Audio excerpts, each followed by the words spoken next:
JDM versus Islam Makhachev just got announced for UFC 322, and this is going to be the best fight of the entire year. Let's get straight into it.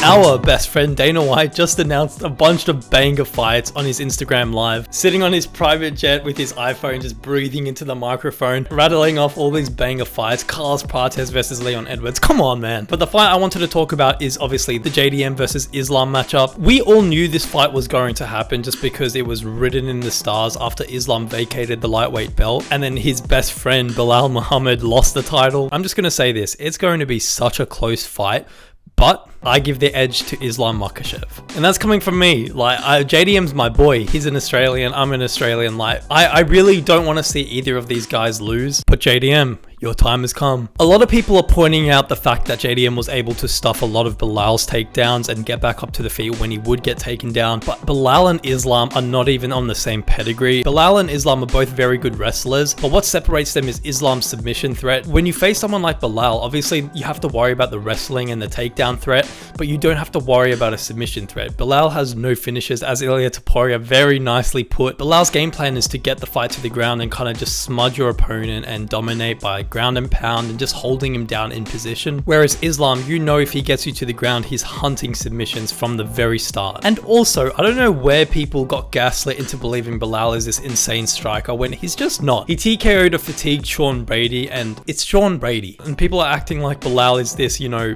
high-level striker, which he's never been known for his striking, so I don't know where this whole thought process came from. Whereas Islam is a very technical striker. In my opinion, if this fight was Islam versus Belal, Islam would dominate Belal wherever the fight went. Yes, there would be some good scrambles, but if it stayed standing, which it probably would because they would cancel each other out, Islam would have the advantage by 10 times. That being said though, I think the striking battle will be a lot different compared to how JDM and Belal played out. Belal and JDM both like to stand in the pocket in boxing range, whereas Islam is very kick heavy. I think he'll stay on the outside a lot and use those low kicks, use those high kicks like we saw him use against Volk. And I could even see Islam coming in with a game plan of just slamming loads of head kicks so that, you know, he starts to damage and weaken that arm of JDM, which we all know that JDM broke his arm against Gilbert Burns, so that could even be a weak point. Now, all that aside, what does JDM have? What kind of advantages does he have? Like I said, that boxing. Every fight he's in, he puts on an absolute boxing clinic. He's so good at standing and trading in the pocket. Like his little slips and how he rotates, it's just so clean, man. Like there's no one else like that in the UFC. Also, his body shots. We saw Dustin Poirier use this against Islam, especially when they were in the clinch. That was very effective against him. And we all know JDM loves to rip to the body. What makes JDM so good is he doesn't just rip to the body or rip to the head.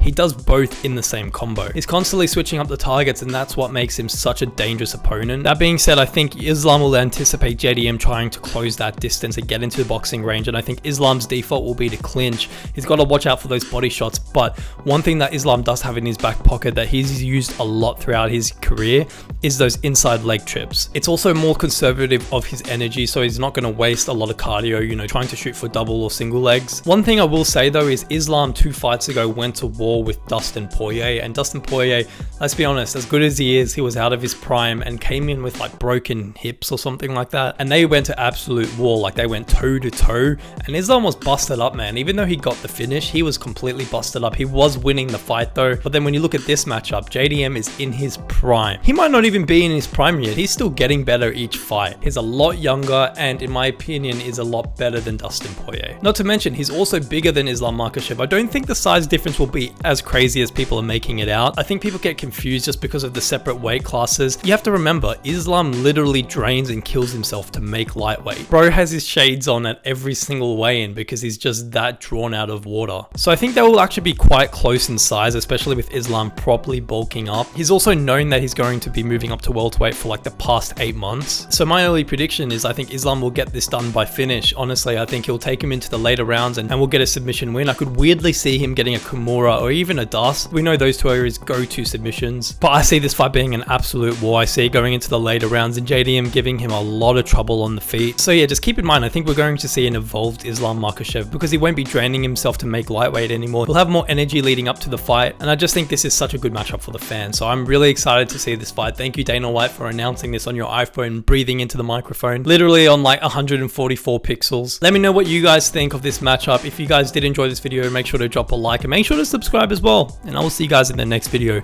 Peace.